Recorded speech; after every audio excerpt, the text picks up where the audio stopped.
Yeah, listen, we're looking forward to a fun weekend. I think it's going to be a good challenge.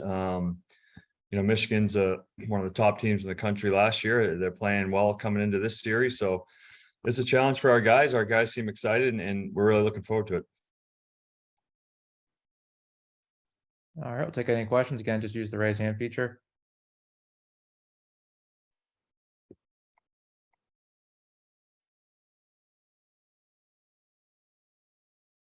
Caroline, go ahead. I'm so sorry, I forgot how to use Zoom and can't find the actual hand. Coach, you talked a lot about Michigan as a competitor this weekend, and Michigan's a really offensive team. They produce a lot of shots in every game. So how do you think you guys are preparing to kind of counter that this weekend, and what is the goaltending situation going to look like? Yeah, well, Drew Camesso is going to get the start. Yeah, when you're playing against high-powered offense, you have to make sure your details are really good, especially in the D zone. You want to do the best job you can to try to keep everything on the outside. They're a good team. I mean, they're going to make plays, but we got to try to limit their high-quality chances, and that's the mindset we have to have going into this game against Michigan. Andrew, go ahead. Hey, Jay. So last year, only 3 Hockey East teams made the tournament, and they came in as lower seeds. And people kind of attributed that to their struggles in non-conference play. So this year, you have this weekend rather, you have Michigan, UMass is hosting Denver, UConn is playing Ohio State. How important is this weekend? Do you think not just for your program, but for the league in general?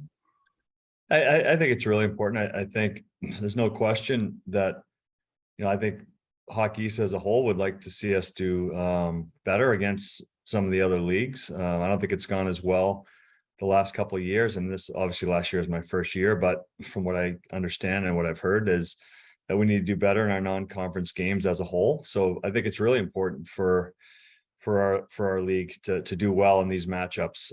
We're certainly looking forward to it. We can control what we can control only, and we're trying to go in there and be competitive and hopefully come out on the right end of it. So it's a great challenge for us. It's a great challenge for our league, and we're looking forward to it.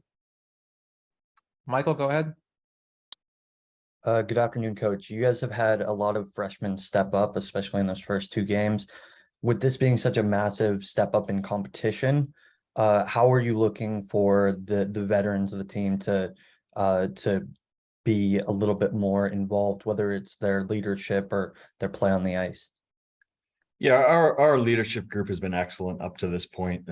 We've gotten some production from our freshmen. There's no question about it. But I think our older guys have played very well.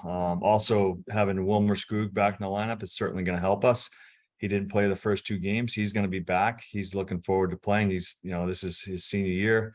So I expect our leaders to play really well. I know they're excited. And again, they're talking about this challenge, and it's kind of a little bit of a measuring stick for us to see where we're at.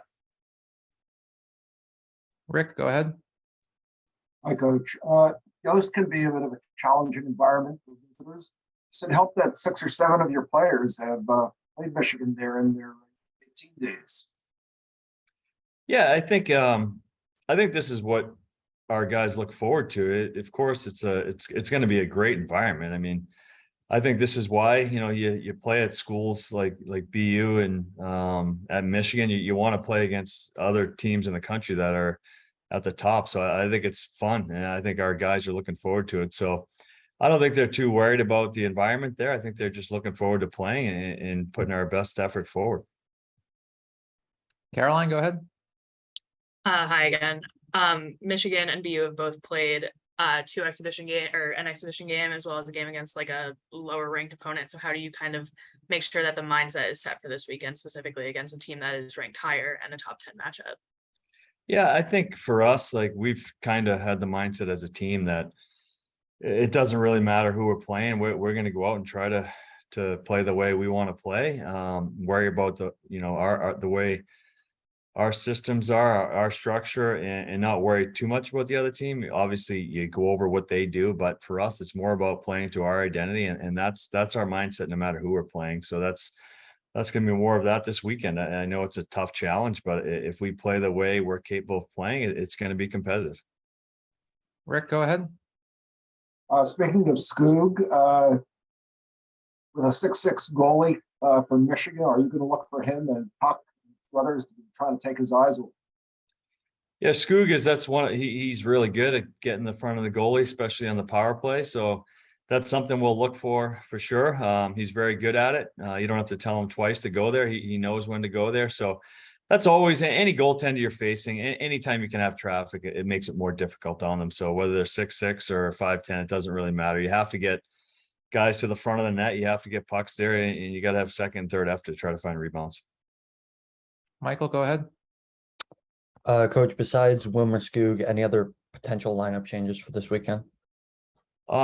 It's probably not completely decided yet. He'll definitely go in up front. So I haven't fully decided on what the lineup's going to look like. We still have a couple days here before that. So we'll probably make that decision Friday morning. We'll see how practice goes tomorrow.